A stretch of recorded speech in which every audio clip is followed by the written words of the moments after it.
My name is Sophia. I used to believe that family was the most important thing in the world. I thought that no matter how bad things got, a father would always love his daughter. I was wrong. It happened at the funeral of my grandfather, William. He was the only person who ever truly loved me. While I was crying over his casket, my father, Thomas, was smiling. He had just found out that he was inheriting $56 million. I looked at him, expecting a hug or a kind word. I thought maybe now, with Grandpa gone, we could finally be a family. Instead, he looked me dead in the eyes in front of everyone. His face was cold like stone. He said, "You are useless to me now." My heart shattered. I felt small and worthless. He thought he had won. He thought he had the money and the power, but there was something he didn't know. He didn't know that Grandpa William had left a secret clause in the will, a ticking time bomb that was set to go off the moment my father betrayed me. He thought he was throwing me out. But in 24 hours, he would be the one begging. But before I tell you how everything flipped, like and subscribe, drop a comment. Where are you watching from? My name is Sophia Stewart. I am 24 years old, and I live in New England. To understand why my father did what he did at the funeral, you have to understand how we got there. You have to understand that for Thomas Stewart, I was never a daughter. I was an obligation. I was a burden left behind by a woman he stopped loving long before she died. My life really split into two parts when I was 8 years old. Before that, I had my mother, Sarah. She was the light in the house. She was the one who made sure my socks matched and that I had a warm breakfast. My father, Thomas, was always there physically, but he was like a ghost. He would come home late, eat his dinner in silence, and go to his study. I remember trying to show him my drawings from school. He would glance at them, nod once without smiling, and say, "That's nice, Sophia, now run along." He never yelled. He never hit me. He just didn't care. It's a strange thing to realize as a child, that your own father looks at you like you are a stranger in his house. Then came the day my mother died. It was a Tuesday. I remember it was raining. It wasn't a storm, just a steady, cold drizzle that made the whole world look gray. We were at the hospital. Mom had been sick for a while, but I didn't understand how bad it was. I was sitting in the hard plastic chair in the waiting room, swinging my legs. I was holding a small stuffed bear that my grandfather, William, had given me. My father was standing by the window. He wasn't pacing. He wasn't crying. He was on his phone. I could hear him talking about stock prices. I remember thinking, how can he talk about money right now? Mom is hurting. A doctor came out. He looked tired. He walked over to my father and spoke in a low voice. I watched my father's back. I waited for his shoulders to shake. I waited for him to drop the phone. I waited for him to scream. He didn't do any of those things. He just nodded. He put his phone in his pocket. He turned around and looked at me. His face was completely blank. There were no tears in his eyes. He walked over to me and said, "Sophia, your mother is gone. We are going home now." Just like that, no hug. No, "I'm sorry." No, "I love you." Just a statement of fact. She is gone. We are going home. I didn't move. I couldn't process it. I started to cry, a loud, confused wail. He looked annoyed. He looked around the waiting room as if my crying was embarrassing him. "Compose yourself, Sophia," he said sharply. "Crying won't bring her back." That was the moment the first crack appeared in my heart. I realized then that I was alone with him. And being alone with him was scarier than being alone in the dark. The funeral was 3 days later. It was a grand event because my grandfather, William Stewart, was a very important man in our town. He owned a massive construction empire. Everyone respected him. My father stood by the grave wearing expensive black sunglasses. He shook hands with people. He accepted their condolences with a polite nod. He played the part of the grieving widower perfectly for the public. But I was standing right next to him, and I felt the coldness radiating off him. He kept checking his watch. He had a meeting at 2 o'clock, and he was worried the funeral would make him late. I felt a large, warm hand on my shoulder. I looked up. It was Grandpa William. He looked devastated. His eyes were red. He had been crying. He looked down at me, and for the first time in days I saw love. He crouched down in his expensive suit, ignoring the mud, and pulled me into a hug. He smelled like old paper, peppermint, and tobacco. "I've got you, Sophia," he whispered into my hair. "I've got you. You are not alone." I clung to him. I cried into his coat. I didn't want to let go because I knew that once I let go, I had to go back to my father. For the next 6 months, I lived in the house with my father. It was a nightmare of silence. He fired the housekeeper my mother loved because he said she cost too much. The house became dusty and quiet. He stopped buying groceries that I liked. There was only coffee and bread. I learned to make my own toast at 8 years old. I learned to wash my own school uniform in the sink because he wouldn't help me with the laundry. I would come home from school and the house would be empty. He would be at the office. When he came home, he would walk right past me in the living room. "Hello, father," I would say. "Sophia," he would acknowledge, not even breaking his stride. I tried so hard to make him see me. I cleaned the living room. I got perfect grades on my spelling tests. I even tried to cook him eggs one night. I burned them and the smell filled the kitchen. He came in, saw the mess, and sighed. It was a heavy, exhausted sigh that made me feel like the smallest person in the world. "If you cannot cook, don't make a mess," he said. He didn't yell, he just sounded disappointed. "Clean this up, I'm going out for dinner." He left. He left me alone in the house with the burnt eggs and my tears. I think Grandpa William saw what was happening. He visited us every Sunday. Those were the only days my father acted like a parent. When William was there, Thomas would pat my head. He would ask me about school. He would smile. But Grandpa wasn't easily fooled. He was a businessman who built an empire from nothing. He knew how to read people. He saw the dust in the house. He saw that my clothes were getting small and my father hadn't bought me new ones. He saw the sadness in my eyes. One Sunday, Grandpa stayed for dinner. The tension was thick. My father was talking about the company, about profits and expansion. Grandpa wasn't listening. He was watching me push peas around my plate. "Thomas," Grandpa said, his voice low and gravelly. "Sophia looks thin." My father didn't look at me. "She's fine, she's a picky eater." "She's wearing shoes that have holes in them," Grandpa said. My father took a sip of his wine. "I've been busy. I'll get her new shoes next week." Grandpa slammed his hand on the table. The silverware rattled. I jumped. "You have not been busy," Grandpa roared. "You have been negligent. This is your daughter, Thomas. Not an employee you can ignore." My father's face went red. "I am doing my best, father. It is not easy raising a child alone." "You are not raising her," Grandpa said. He stood up. He looked like a giant. "You are existing in the same house as her. There is a difference." Grandpa turned to me. He held out his hand. "Sophia," he said gently, "pack a bag, you're coming home with me." I looked at my father. I wanted him to fight for me. I wanted him to say, "No, she's my daughter. She stays here." I wanted him to show just 1 ounce of possession or love. He just shrugged. He took another sip of wine. "If you think that's best, father," he said, "it will probably be less of a distraction for my work." A distraction, that's what I was to him. I packed my bag in 5 minutes. I didn't have much. I walked out of that house holding Grandpa's hand and I didn't look back. My father didn't even come to the door to say goodbye. Moving into Grandpa William's estate was like moving into a different world. His house was huge, filled with light and books. But it wasn't the size of the house that mattered. It was the warmth. Grandpa William was busy, but he always made time for me. He hired a kind woman named Mrs. Higgins to help cook and clean, and she treated me like a granddaughter. But the nights were still hard. I missed my mom. And despite everything, I missed the idea of my dad. I kept waiting for him to call. Every night, I would sit by the phone in the hallway. I would wait for it to ring. "He's probably just working late," I would tell Mrs. Higgins. She would look at me with sad eyes and give me a cookie. "Eat up, sweetie." He never called, not for my birthday, not for Christmas. He would send a card signed by his secretary. "Best wishes, Thomas Stewart." One night when I was about 10, I asked Grandpa the question that had been burning a hole in my chest. We were in his library. He was reading in his big leather chair, and I was doing my homework on the rug. The fire was crackling. It was safe there. "Grandpa?" I asked. "Yes, Sophie." He always called me Sophie. "Why doesn't Daddy love me?" Grandpa closed his book. He took off his reading glasses. He looked old then and tired. He waved me over.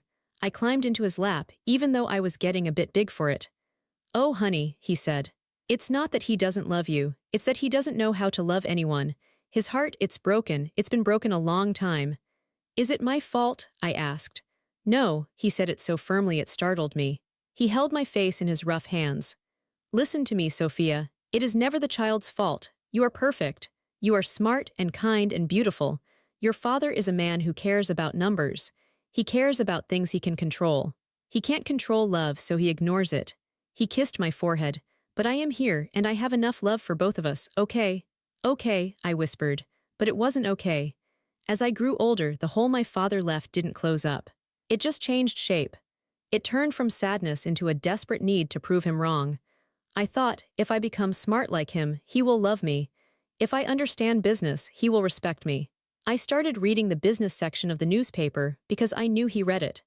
I started asking Grandpa about the construction company. I wanted to speak my father's language. I remember one specific time when I was 16. I had won a statewide math competition. It was a big deal, I was so proud. Grandpa was beaming. He took me out for ice cream, but I wanted Dad to know.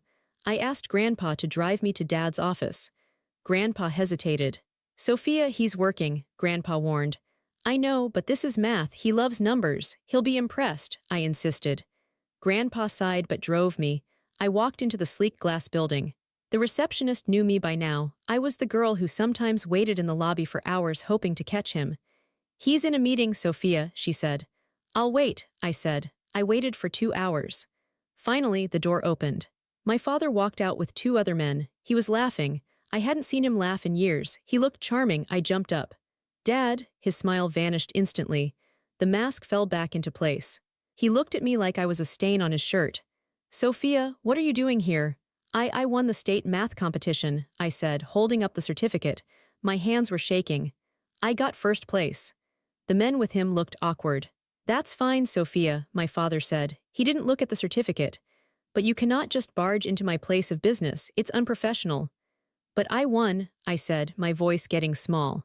Go home, he said, turning his back to me. I have work to do. He walked away with the men. He didn't even take the paper. I stood there in the lobby. I felt like that 8-year-old girl in the hospital again. I felt the same coldness. Grandpa was waiting in the car. When I got in, I didn't say anything. I just ripped the certificate into tiny pieces. Grandpa didn't say anything either. He just started the car and drove. He reached over and held my hand. His hand was warm and rough. My father's hands were smooth and cold. That was the dynamic of my life. I was split between 2 men. One who gave me everything but whom I took for granted, and one who gave me nothing but whom I desperately chased. I didn't know then that this dynamic was setting the stage for the biggest betrayal of my life. I didn't know that my father wasn't just indifferent, he was resentful. He hated that Grandpa loved me. He hated that I was happy without him. And as Grandpa got older, my father started watching us. He started watching the money. He wasn't looking at me as a daughter. He was looking at me as competition. As I entered my 20s, the lines were drawn clearly in the sand. I was Team William. My father was Team Thomas, and we were playing a game I didn't even know the rules to yet. Grandpa William was a self-made man. He started his construction company, Stewart & Sons, with a single truck and a shovel. He built it into a $50 million empire through sweat, handshakes, and honest work. He knew every foreman's name. He knew whose wife was sick and whose kid was graduating. My father, on the other hand, had never held a shovel in his life. He went to the best boarding schools, then Ivy League business school. He wore Italian suits that cost more than a worker's monthly salary. He viewed the company not as people and buildings, but as a spreadsheet. He wanted to cut costs, fire the older workers, and use cheaper materials. Grandpa fought him on everything. I was in the middle, observing. I was studying business management at the university, still foolishly trying to impress my father, but using the ethics Grandpa taught me. Every Sunday dinner, which had become a mandatory ritual, was a battlefield. We would sit at the long mahogany table. Grandpa at the head, me on his right, my father on his left. We need to cut the pension plan for the new hires, Thomas said one evening, cutting his steak with surgical precision. It's draining our liquidity. Grandpa put his fork down. Those men break their backs for us, Thomas. We treat them right, that is the Stewart way. The Stewart way is inefficient, Thomas countered. We are losing bids to cheaper competitors. If we want to grow, we need to trim the fat. People are not fat to be trimmed. Grandpa's face went red. He was getting older, his heart wasn't as strong, and these arguments worried me. Grandpa is right, I chimed in. I tried to keep my voice steady. If we cut benefits, quality drops, we lose the experienced guys. In the long run, it costs more to fix mistakes. My father slowly turned his head to look at me. It was that same look from the funeral, from the office lobby. Pure dismissal. And what would you know about it, Sophia? He asked softly. You are a student. You have never run a company. Stick to your textbooks. She's right, though, Grandpa grumbled. She has good instincts. Better than yours sometimes, Thomas. My father's jaw tightened. I saw a flash of pure hatred in his eyes, not just annoyance, hatred. He hated that his father praised me. He hated that I had an opinion. She is a girl, Thomas said, wiping his mouth with a napkin. She will get married, have children, and forget all about business. Why are we wasting time discussing this with her? I'm not going to just get married and leave, I said, feeling the anger rise. I want to work for the company. I want to help run it one day. Thomas laughed. It was a dry, humorless sound. You, run Stewart and Sons. Don't be ridiculous, Sophia. This is a man's world. You wouldn't last a day in the boardroom. I'd last longer than you, I snapped. Because I actually care about the people. Thomas stood up. I'm done with this conversation and I'm done with dinner. He walked out. Grandpa reached over and patted my hand. His hand shook a little. Don't listen to him, Sophie. You have the fire, you have the heart. Thomas has book smarts but no heart. A business without a heart is just a machine that eats people. That phrase stuck with me. Thomas has book smarts but no heart. I worked harder than ever. I graduated at the top of my class. I wanted to prove my father wrong. I wanted to show him that a woman, that his daughter could be a leader. On my graduation day, Grandpa was there in the front row. He was cheering louder than anyone. He had a bouquet of roses the size of a bush. My father, he sent a text. Congratulations, I have meetings all day, that was it. 4 years of hard work, summa cum laude, and I got a text message. I put my phone away and hugged Grandpa. Thank you for being here, I told him. I wouldn't miss it for the world, he said. I'm so proud of you, Sophia. You are the future of this family. But the future was about to get very dark. Shortly after I graduated, Grandpa's health began to decline rapidly. The stress of the business and the constant fighting with Thomas was taking a toll on his heart. He started getting tired in the afternoons. He would lose his breath walking up the stairs. One afternoon, I found him sitting in his library, clutching his chest. His face was gray. Grandpa, I ran to him. I'm okay, he wheezed. Just need a minute. We went to the doctor. The news wasn't good. Congestive heart failure. The doctor said he needed rest. No stress, no work. You need to step back, William, the doctor said. Let Thomas handle things. Grandpa looked at me. I saw fear in his eyes. Not fear of dying, but fear of what Thomas would do if he had total control. I can't, Grandpa whispered to me later. He'll ruin it. He'll ruin everything I built. I'll help, I said. I'll move back home, I'll take care of you, and I'll keep an eye on the company. So, at 24 years old, I moved back into the estate full-time. I became his nurse, his secretary, and his eyes and ears.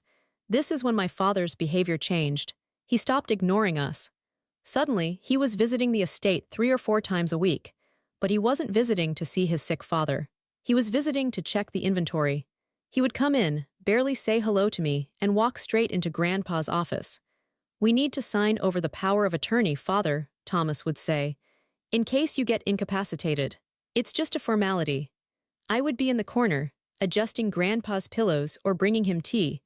I would watch my father hover over the sick man like a vulture waiting for a meal. I am not incapacitated yet, Thomas, Grandpa would wheeze. But you are weak, you need to rest. Let me take the burden, Thomas pressed. His voice was smooth, fake.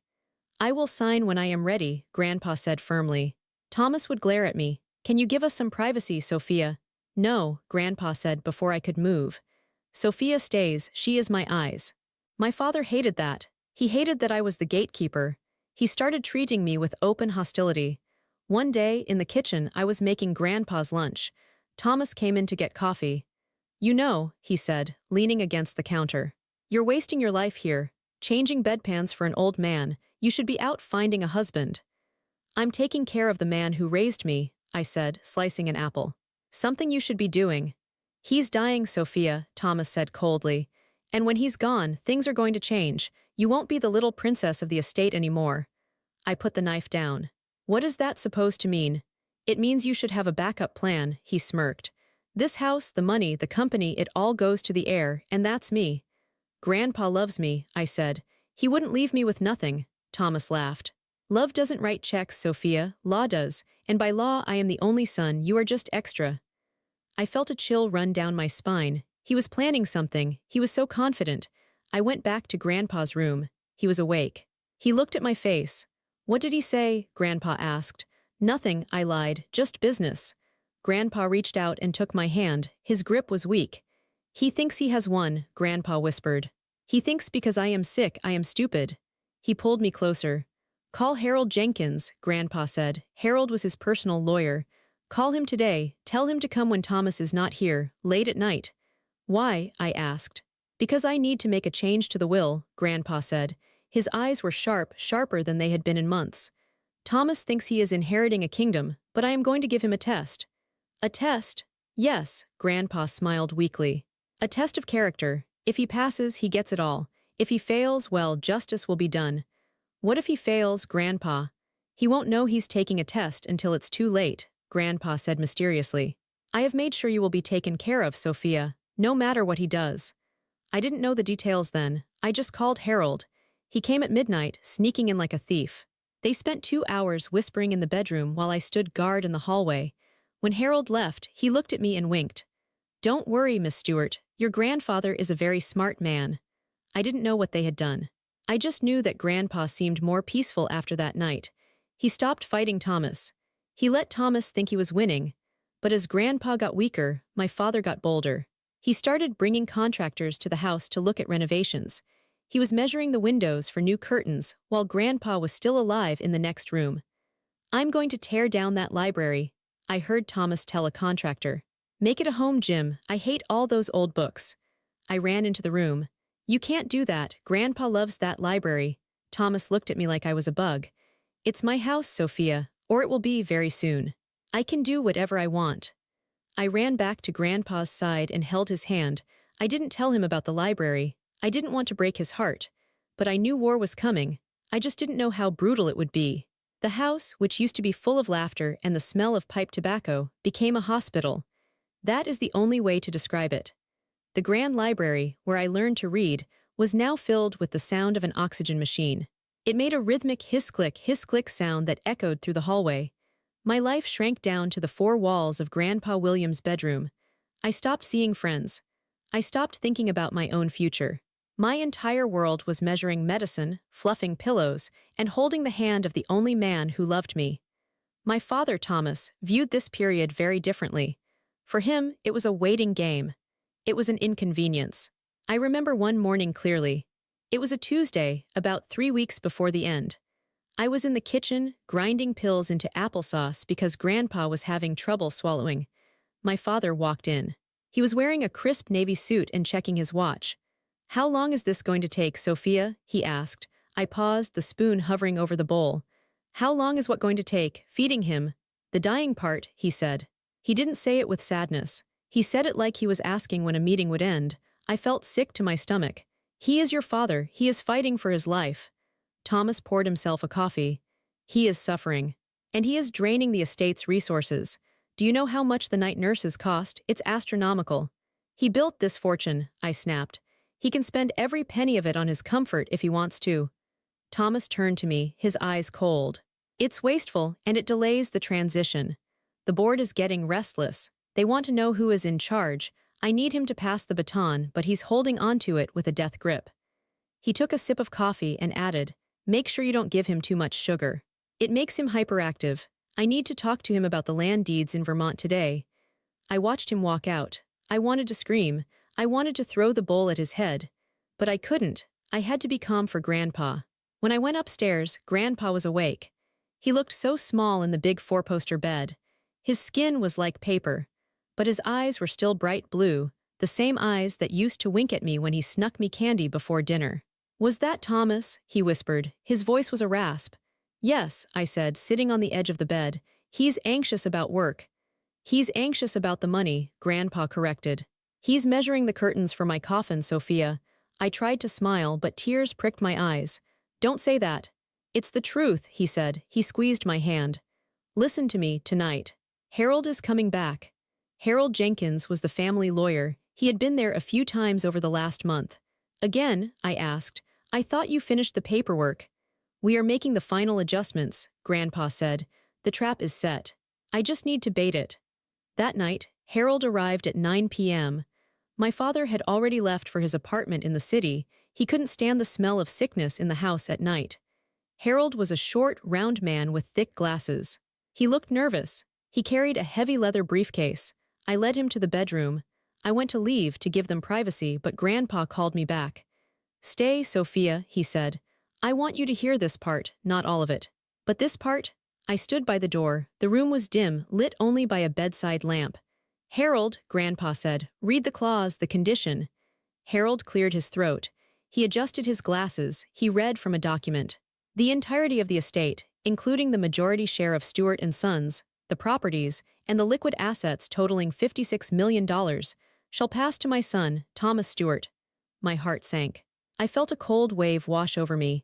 He was giving it all to Thomas. After everything, after the neglect, after the way Thomas treated me, I looked at Grandpa, hurt and confused. Harold continued reading. On the strict condition that he proves himself to be a guardian of the family. He must provide residence, financial support, and care for my granddaughter, Sophia Stewart, for the duration of her life or until she marries. The family home must remain her home. If at any point he evicts her, cuts her off financially, or fails to act as a father, the assets are forfeited immediately. Grandpa looked at me. Do you understand, Sophia? You're forcing him to take care of me, I said quietly. I am giving him a choice, Grandpa said. If he is a good man, if he lets you stay, if he shares the wealth, he keeps the $56 million. He gets to be the big tycoon he wants to be. All he has to do is treat you with basic human decency. But he hates me, I whispered. If he hates you more than he loves $56 million, then he is a fool, Grandpa said. And if he is a fool, he doesn't deserve my money. Does he know? I asked. Does he know about this clause? Grandpa smiled. It was a mischievous, sad smile. No, that is the test. If I tell him, he will fake it. He will pretend to be nice to keep the money. I need to know who he really is when he thinks no one is watching. So, the main will, the one he will read first, says he gets everything. This clause, this is in the addendum. It activates 24 hours after the reading. 24 hours. Yes, Harold explained. He has a one-day window. If he throws you out immediately, he loses. If he lets you stay, the clause is revealed privately, and he is bound by it forever. It's a gamble, Grandpa, I said, trembling. What if he throws me out? What if I have nowhere to go? Then you won't need him, Grandpa said firmly. Because if he fails the test, the $56 million doesn't go to charity, it goes to you, I gasped. The room went silent. Me, you, Grandpa said. But you cannot tell him, Sophia, you must promise me. You have to let him show his true colors. You have to be brave. Can you be brave for me? I looked at his frail body. He was trying to protect me from the grave. He was trying to force my father to love me or punish him if he didn't. I promise, I said. Good, Grandpa sighed, closing his eyes. Now let me sleep, I'm very tired. Harold packed up his papers. He looked at me on the way out. He's a genius, your grandfather. But this is going to be a very difficult week for you, Sophia. Prepare yourself. I didn't know how right he was. The next few days were a blur. Grandpa stopped eating. He slept 20 hours a day. When he was awake, he was confused. He thought I was my mother, Sarah. Sarah, he would mumble. Did you plant the tulips? Yes, Grandpa, I would say, wiping his forehead with a cool cloth. They are beautiful. Thomas visited once. He stood in the doorway for 5 minutes. He's not lucid, Thomas said, sounding annoyed. There's no point in me staying. Call me when it happens. When it happens. He couldn't even say the word death. I spent the nights in the chair next to his bed. I held his hand. I memorized the lines on his face. I thanked him for the books, for the ice cream, for the love. I told him it was okay to go. I told him I would be okay. I lied. I was terrified. I knew that the moment he took his last breath, my shield would be gone. I would be alone in the cage with a tiger. But I stayed. I didn't leave his side. Because that's what you do for family. That's what you do for love. Something my father never understood. It happened on a Thursday night. It was raining again, just like when my mother died. The universe has a strange sense of humor. It was 3 a.m. The house was silent except for the rain hitting the window pane. I was dozing in the chair, my head resting on the mattress. Suddenly, the rhythm of the oxygen machine changed. It didn't beep. It just stopped clicking. I sat up. Grandpa, the room was still. He wasn't moving. His chest wasn't rising. I reached out and touched his cheek. It was still warm, but the life was gone. He looked peaceful. The pain lines were gone from his forehead. Grandpa, I whispered, my voice breaking. No answer. I didn't scream. I didn't run. I just laid my head on his chest and cried. I cried for him. I cried for the little girl who lost her mom. I cried for the woman who was about to lose her home. I cried until I had no tears left. Then, I did what I had to do. I stood up. I kissed his forehead one last time. Goodbye, Grandpa, I said. I love you. I walked out into the hallway and picked up the phone. My hands were shaking so bad I dropped the receiver twice. I dialed my father's number. He answered on the second ring. His voice was groggy. What? He's gone, I said. My voice sounded hollow, like it was coming from a tunnel. There was a pause. I heard him shift in bed. Okay, he said. What time? Just now, I said. About 3. Okay, call the doctor to pronounce him. Then call the funeral home. I'll be there in the morning. There's no point in me driving over in the rain now. That was it. No, are you okay? No, I'm sorry. Just a to-do list. Okay, I said, click. I sat on the floor in the hallway and waited for the sun to come up. The next 3 days were a nightmare of logistics. People flooded the house. Florists, caterers, distant relatives I hadn't seen in years. Everyone wanted to be part of the William Stewart farewell tour. My father was the ringmaster. He was everywhere. He was shaking hands, accepting casseroles, looking somber and dignified. He told everyone how much he would miss his beloved father. I felt like vomiting. I stood in the corner, wearing a simple black dress, invisible. People would walk past me to get to Thomas. So sorry for your loss, Thomas. He was a titan. Thank you, thank you. It's a heavy blow, Thomas would say, checking his reflection in the hall mirror. Then came the funeral, the scene I told you about at the start, the betrayal. We were at the graveside. The priest was throwing dirt on the casket, ashes to ashes, dust to dust. My father leaned over to me. I thought he was going to comfort me. Instead, he whispered, "Be at the lawyer's office at 9 a.m. tomorrow. Don't be late. We need to get the property transfer settled so I can list the house." I froze. List the house? What do you mean? I'm selling it, he said, not looking at me. It's too big, too old. I'm liquefying the assets. But I live there, I stammered. He turned his head. The sunglasses hid his eyes, but I saw the sneer on his lips. Not for long, he said, and then he walked away to shake hands with the mayor. I didn't sleep that night. I packed a small bag just in case. My heart was pounding like a drum. I kept remembering Grandpa's words. Wait for the test, be brave. The next morning, I walked into the conference room at Jenkins and Associates. It was a long glass table. My father sat at the head, looking relaxed. He had a coffee and a bagel. He looked like he had won the lottery. Harold Jenkins sat opposite him. Harold looked pale. He looked at me with sad, sympathetic eyes. Sit down, Sophia, Thomas said. Let's get this over with. I sat at the far end of the table. Harold opened a folder. His hands were trembling slightly. We are here to read the last will and testament of William Arthur Stewart, Harold began. Skip the preamble, Harold, Thomas interrupted. Just read the distribution of assets. Harold sighed. Very well.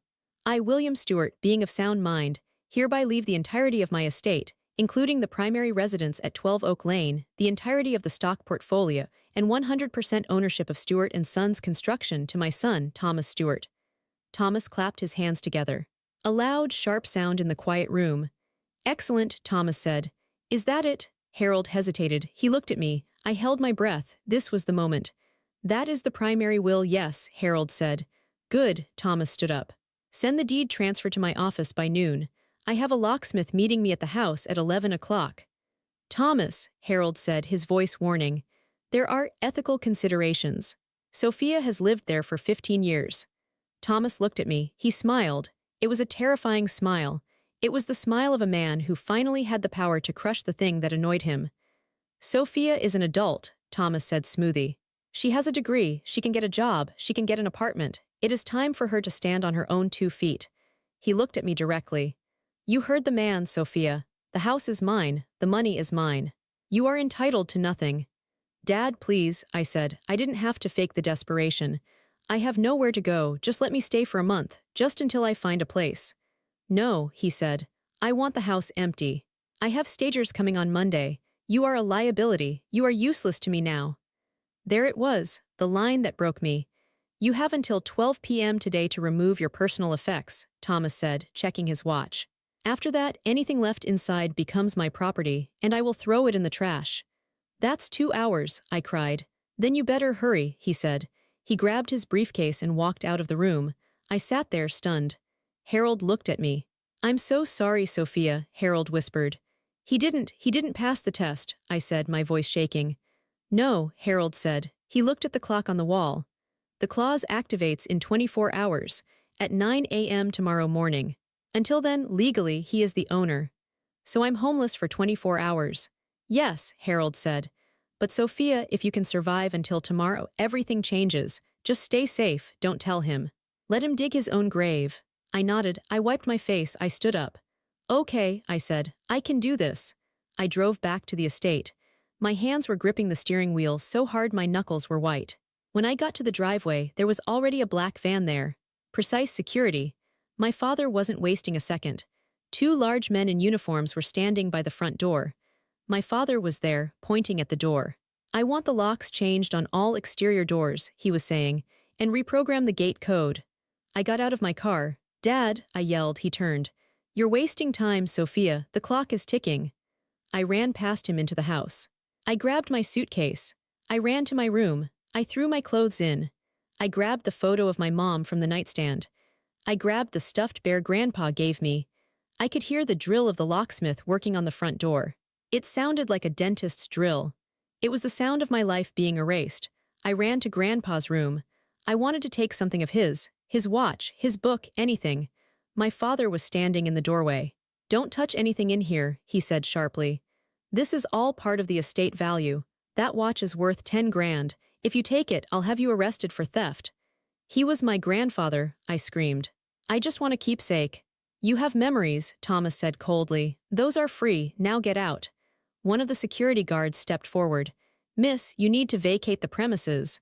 I looked at my father. I looked for any sign of regret, any sign of humanity. He just checked his phone. Make sure she gives you her key before she leaves, he told the guard. I took the house key off my ring.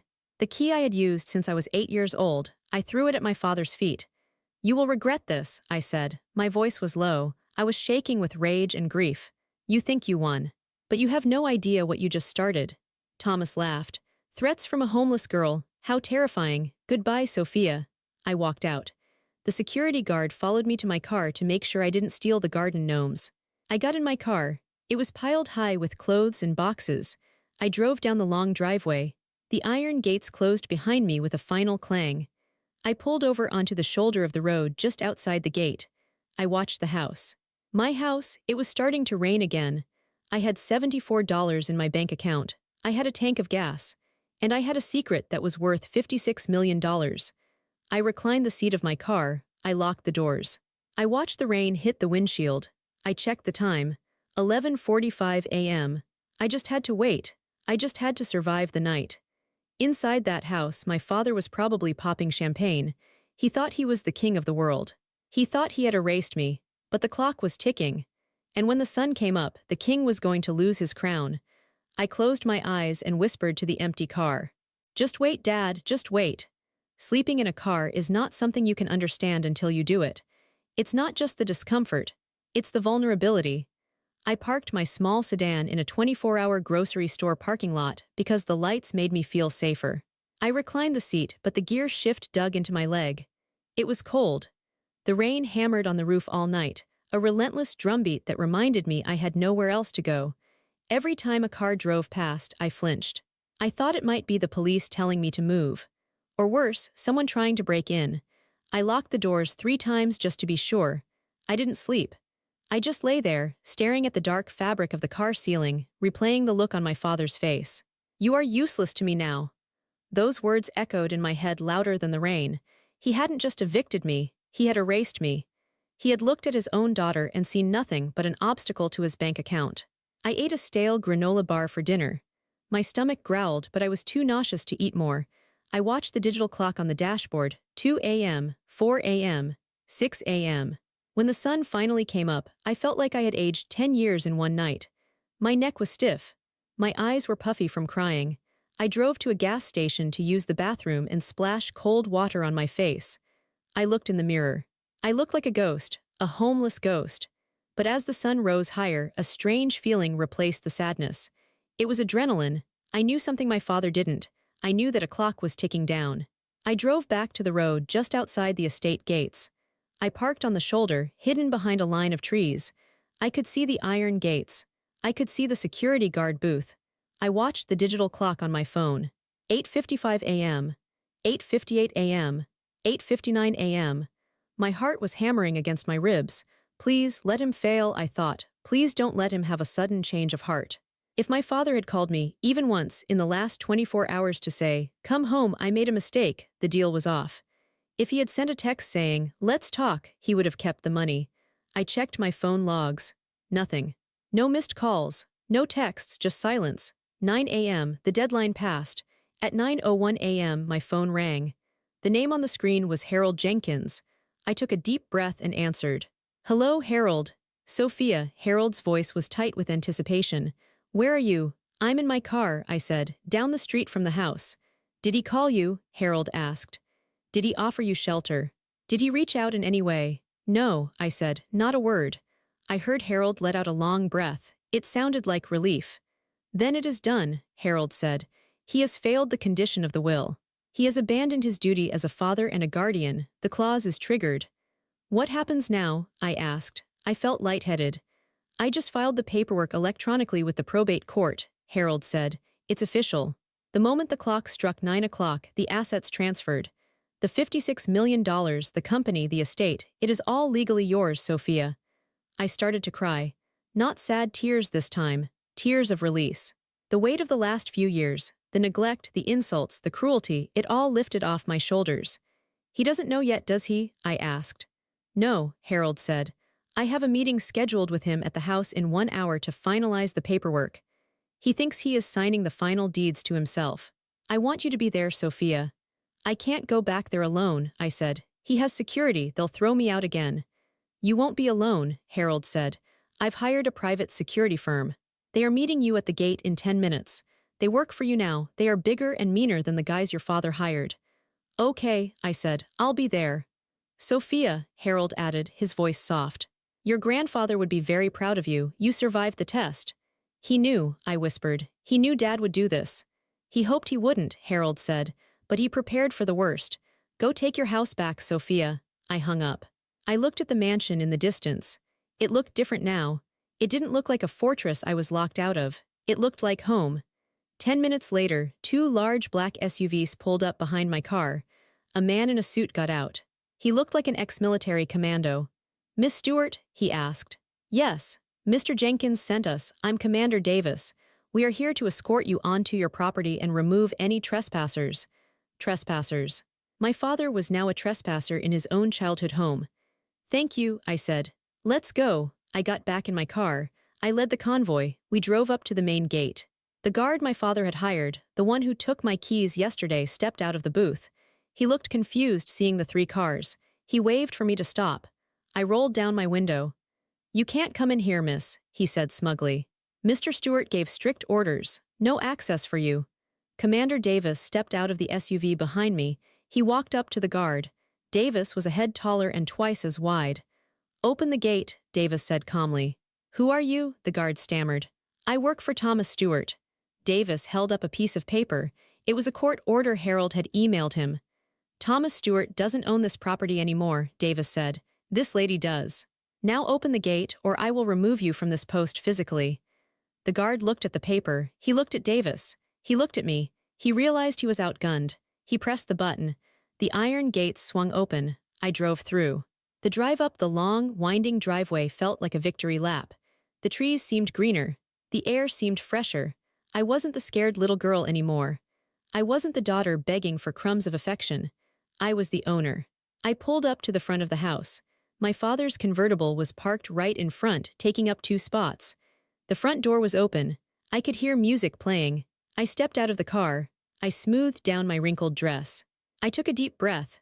Commander Davis and 4 of his men flanked me. We walked up the steps. I walked through the front door. My father was in the hallway. He was with a real estate agent, a woman with blonde hair and a fake smile. They were looking at the grand staircase. "We can rip this carpet out," Thomas was saying. "Put in something modern. Glass railings maybe. Get rid of this old-fashioned wood." "Excuse me," I said. My voice was steady. It echoed in the high ceiling of the foyer. Thomas turned around. When he saw me, his face twisted into a scowl. "Sophia, I told you to get lost," he snapped. "I'm in a meeting. Security." "Where is security?" He looked past me and saw Commander Davis and his team. His face went pale. "Who are these people?" Thomas demanded. "If you don't leave immediately, I'm calling the police." We are the police, Davis said, flashing a badge. He was retired law enforcement. Well, private security with full jurisdiction on this property. This is my property, Thomas yelled. His face was turning red. I am Thomas Stewart, I own this house. I stepped forward. I walked right up to him. He smelled like expensive cologne and arrogance.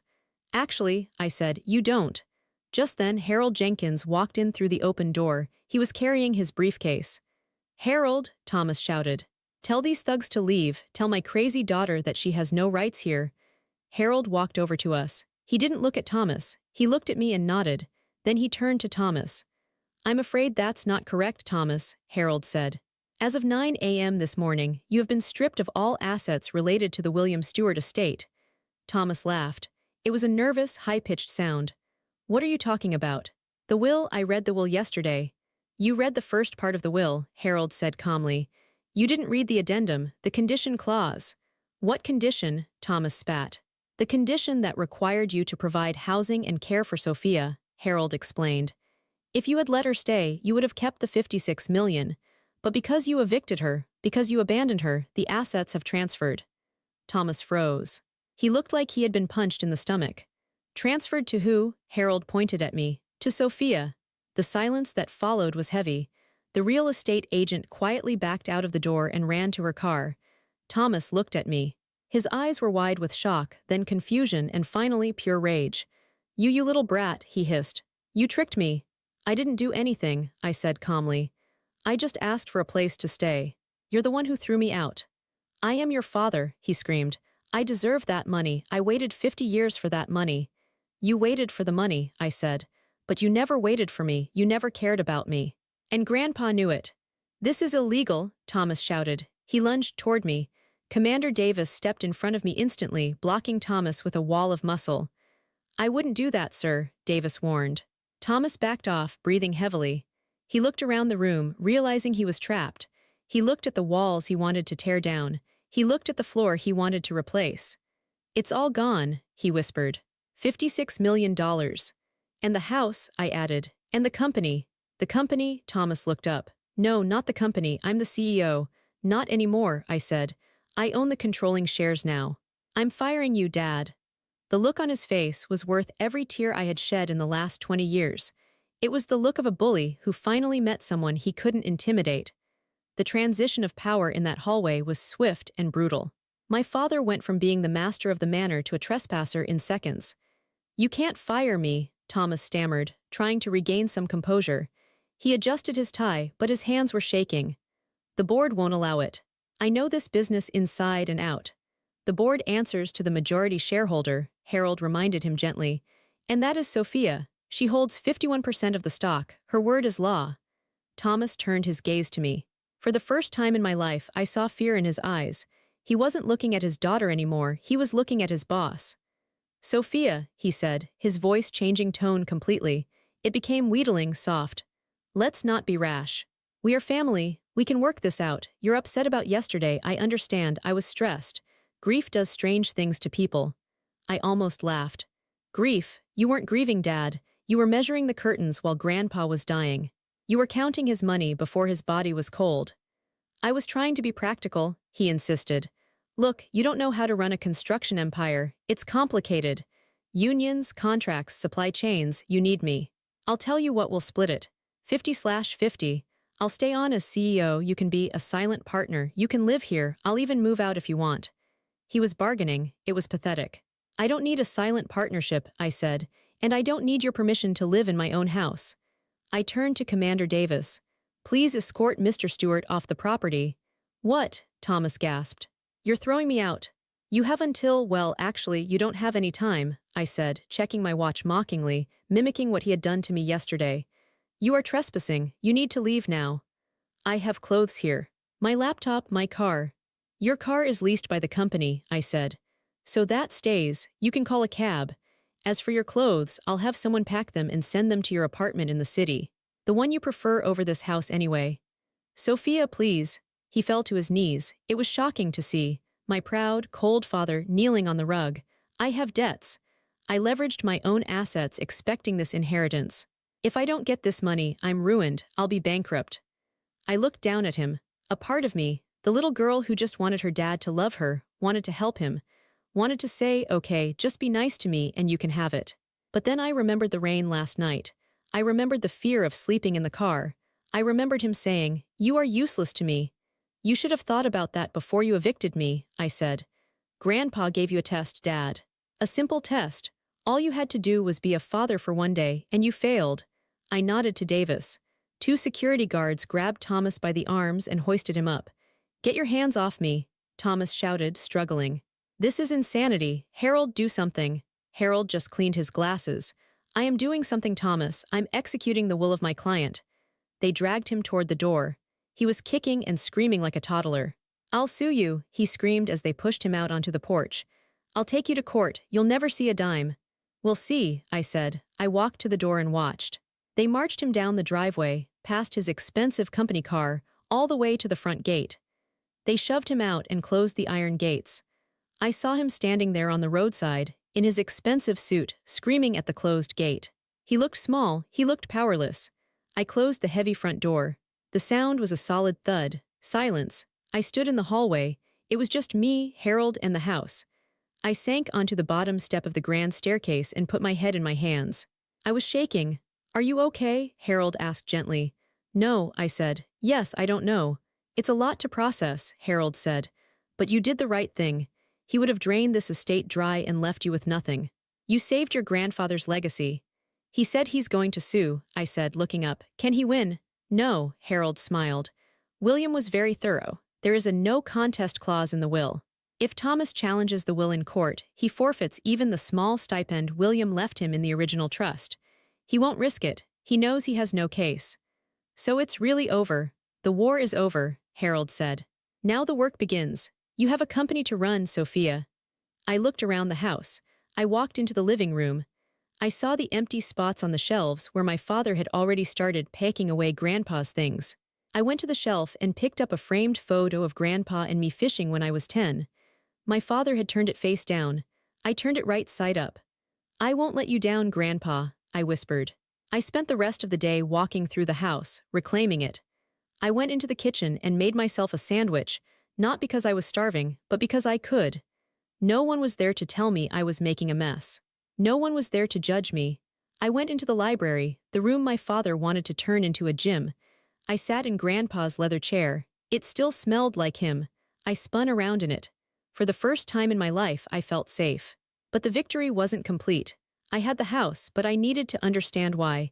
I needed to hear it from Grandpa himself. Harold had told me there was one last thing, a video. "We need to watch it together," Harold had said. "Tomorrow with Thomas."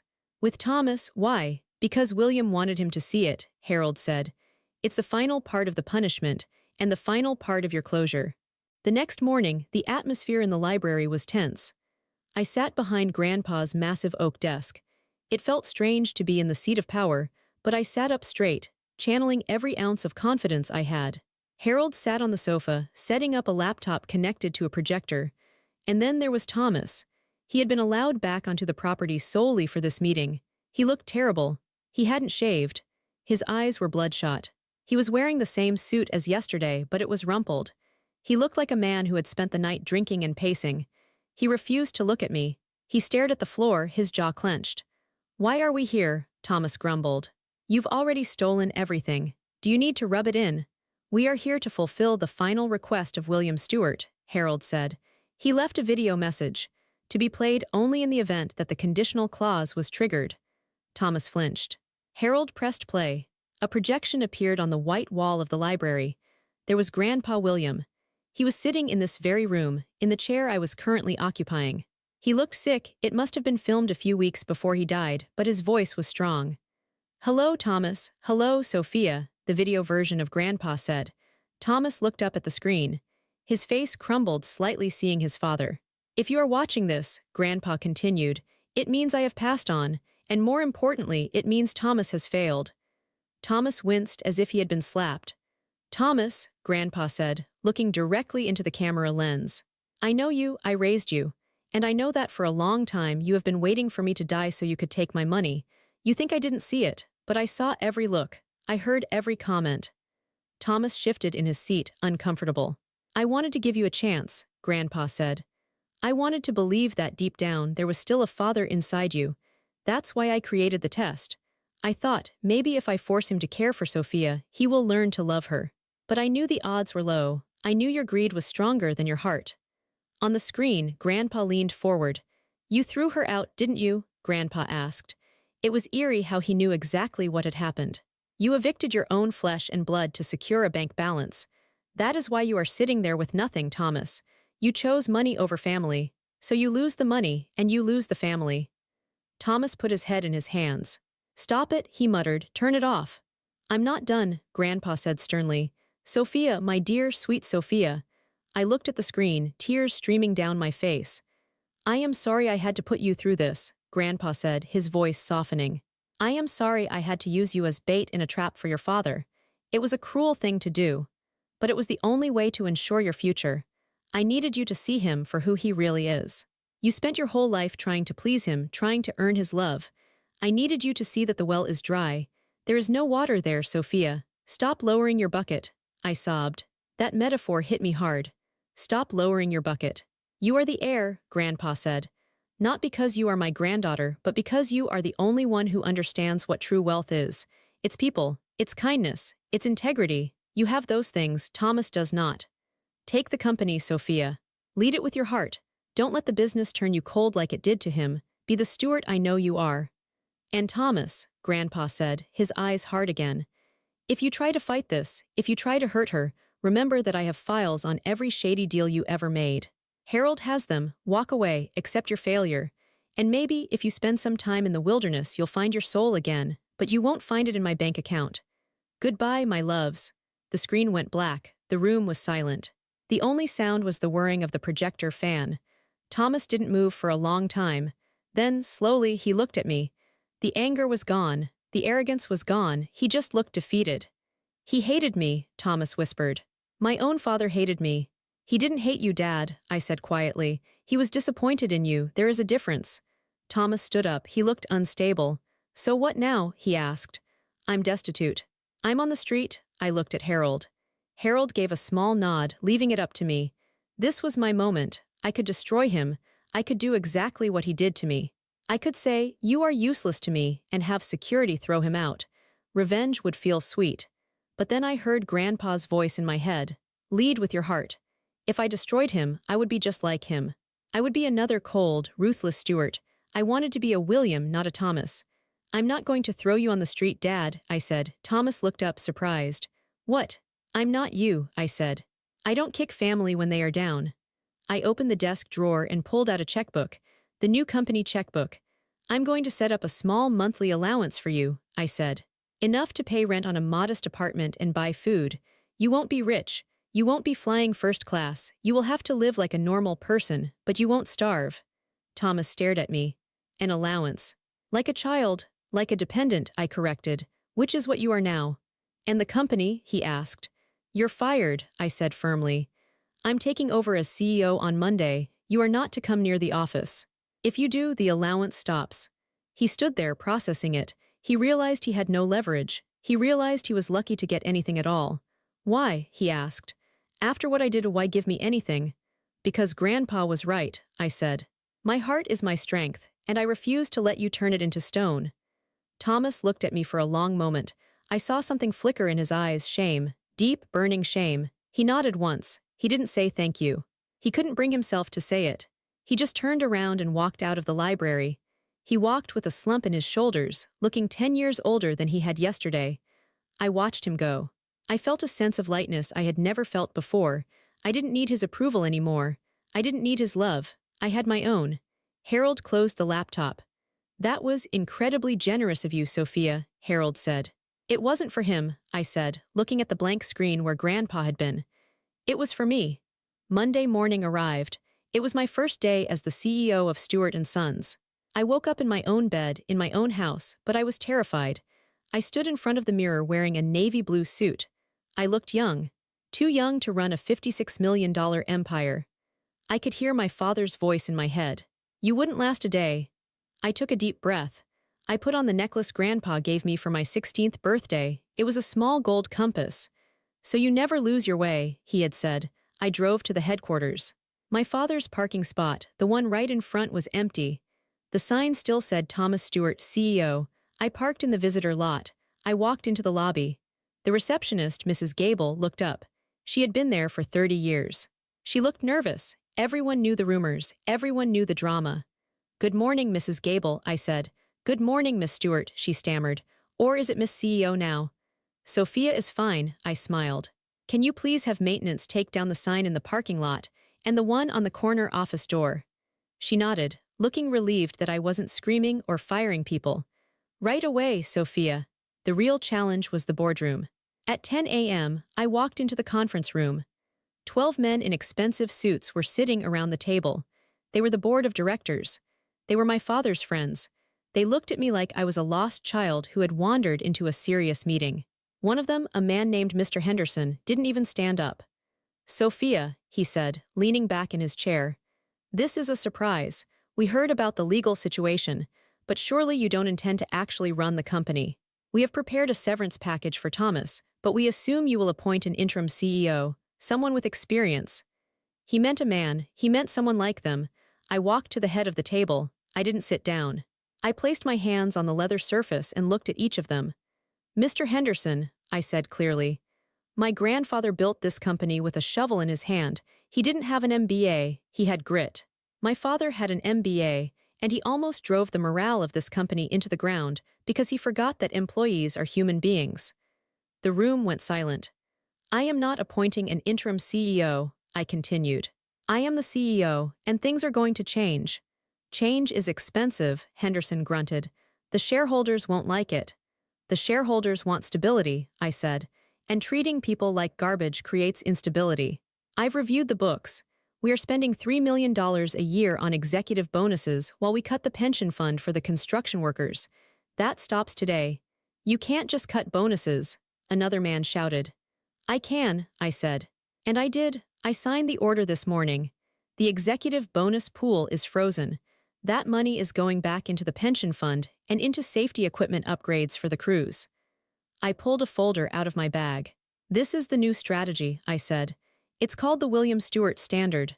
Quality over speed, people over profits. If you don't like it, you can resign. I will buy back your shares at market value." They stared at me. They expected a scared girl. They got a Stewart. For the first few months, it was hard. They tested me. They tried to hide reports. They tried to make decisions without me. But I worked 16 hours a day. I went to the construction sites. I put on a hard hat and muddy boots. I talked to the foreman. I learned the names of the guys pouring the concrete. When they saw me out there in the mud, not sitting in an ivory tower like my father, they started to respect me. "She's got William's chin," one old foreman told me, "and his stubbornness." The company didn't collapse. In fact, it grew. Our reputation for quality came back. Clients who had left because of my father's cheap tactics returned. We won the biggest contract in the state, a new hospital wing. I did it. I proved him wrong. But the hardest part wasn't the business. It was the family. For the first month, I didn't hear from Thomas. I sent the check, the allowance, to the address Harold gave me. It was a small apartment complex on the other side of town. Harold told me that Thomas hadn't cashed the first check. He was too proud. He was trying to find a job. But who hires a 55-year-old disgraced CEO with a reputation for laziness? No one. Eventually, the check was cashed. 3 months later, I was sitting in my office. Mrs. Gable buzzed me. "Sophia," she said. Your father is here. He doesn't have an appointment. Should I send him away?" I looked at the paperwork on my desk. I was busy, but I remembered the video, "Lead with your heart." "No," I said, "send him in." The door opened. Thomas walked in. He looked different. The expensive suit was gone. He was wearing slacks and a sweater. He looked thinner. His hair was gray. He had stopped dyeing it. He looked like a regular old man. He stood awkwardly by the door. He looked at the office, his old office. He looked at me sitting in his old chair. "Hello, Dad," I said. "Sophia," he nodded. He held his hat in his hands. He looked humble. It was a strange look on him. "Please sit down," I pointed to the chair opposite the desk. The guest chair, the chair where I used to sit when I begged him for attention. He sat down. He looked at his hands. I wanted to thank you," he said softly. "For the check. It helped. I was behind on rent." "You're welcome," I said. "I tried to get a consulting gig," he admitted. "But word gets around. People know I was pushed out." People know why, I said gently. He sighed. Yes. They do. He looked up at me. His eyes were tired. You're doing a good job, he said. It looked painful for him to say it. I read about the hospital contract in the paper. That's a big win. It was a team effort, I said. The guys worked hard for it. You went to the site, he said. I saw the picture. You were wearing boots. Grandpa always wore boots, I said. Yes, Thomas looked away. He did. I never liked the mud. I know, I said. There was a long silence. It wasn't a warm silence, but it wasn't angry either. It was the silence of two people who realized the war was over and the dust was settling. I miss the house, he said suddenly. I miss the garden. It's well taken care of, I said. I hired a new gardener. He planted tulips. Your mother liked tulips, Thomas whispered. I froze. He hadn't mentioned my mother in 20 years. Yes, I said. She did. He stood up. Well, I shouldn't keep you. You're a busy woman, a CEO. He turned to leave. Dad, I called out. He stopped. You can come for dinner, I said. On Sunday if you want. He turned around. He looked shocked. Dinner? It's just pot roast, I said. Nothing fancy, but you shouldn't be alone on Sunday. Grandpa wouldn't want that. His eyes filled with tears. He quickly wiped them away. I would like that, he said. Okay, I said. 6 p.m., don't be late, he nodded. I won't be. He walked out. He came to dinner that Sunday. It was awkward. We talked about the weather. We talked about sports. We didn't talk about the past. We didn't talk about the $56 million. But he came back the next Sunday, and the next. He never got the company back. He never got the mansion back. He lived in his small apartment until the end of his days. But he changed. He became quieter. He stopped caring about what people thought of him. I think, in a way, losing the money saved him. It stripped away the arrogance. It forced him to be just Thomas. A year later, I established the William Stewart Foundation. It was a trade school program for kids who couldn't afford college. It taught them carpentry, plumbing, electrical work. It gave them a future. At the opening ceremony, I gave a speech. My grandfather taught me that true wealth isn't what you keep, I told the crowd. It's what you build, and the most important thing you can build is people. I looked at the front row. My father was sitting there. He wasn't in the VIP section. He was in the general seating. He was clapping. And for the first time in my life, he was smiling at me with genuine pride. I drove to the cemetery after the ceremony. I walked to the family plot. There were 2 stones there, Sarah Stewart and William Stewart. I placed a bouquet of tulips on Mom's grave. I placed a hard hat on Grandpa's. You were right, I whispered to the wind. The test worked. He failed, but we survived, and I think he's finally learning. I sat on the grass for a long time. The sun was setting, casting a golden light over the stones. I felt a deep sense of peace. I wasn't the victim anymore. I wasn't the neglected daughter. I was Sophia Stewart. I was a survivor. I was a leader. And most importantly, I was happy. I had walked through the fire of my family's drama, and I had come out the other side not as ash, but as steel. So that is my story. I'm telling you this not to brag about the money. The $56 million is nice, I won't lie. It buys security, it buys comfort. But it doesn't buy a happy ending. You have to build that yourself. I'm telling you this because I know there are people out there watching who feel small. Maybe you have a father who doesn't look at you. Maybe you have a family that treats you like an option instead of a priority. Maybe you are the black sheep or the scapegoat. I know how much it hurts. I know what it's like to sit in a waiting room and feel invisible. I know what it's like to try and buy love with good grades or achievements, only to realize the price is too high. But I want you to listen to me. Do not let them define your worth. My father called me useless. He said I was nothing without him. He was wrong. Your value does not come from your parents' approval. It comes from your own heart. It comes from your resilience. If you are in a toxic situation, if you are being mistreated, you have to be brave. You have to be like Grandpa William. You have to set your boundaries. You have to demand respect. And if they won't give it to you, you have to be willing to walk away. Sleeping in that car was the scariest night of my life, but it was also the beginning of my freedom. Sometimes, you have to lose the roof over your head to find the ground under your feet. And about revenge, a lot of you probably wanted me to destroy my father. You wanted me to leave him on the street. You wanted me to scream at him and make him suffer like I suffered. But that's not real power. Real power is looking at the person who hurt you and showing them mercy, not because they deserve it, but because you are better than them. My father lives a small life now. He has to budget for groceries. He drives a used car. He has lost his status. That is his punishment. He has to live every day knowing that he threw away a kingdom because he couldn't love his daughter. I didn't have to crush him. I just had to succeed without him. That is the best revenge. Success. Happiness, peace. I still have hard days. I still have scars. But I am the one holding the keys now. I am the one driving the car. I want to hear from you. Have you ever been underestimated by your own family? Have you ever had someone tell you that you were useless, only to prove them wrong? I want to know your story. I want to know how you survived. Drop a comment below. Share your experience.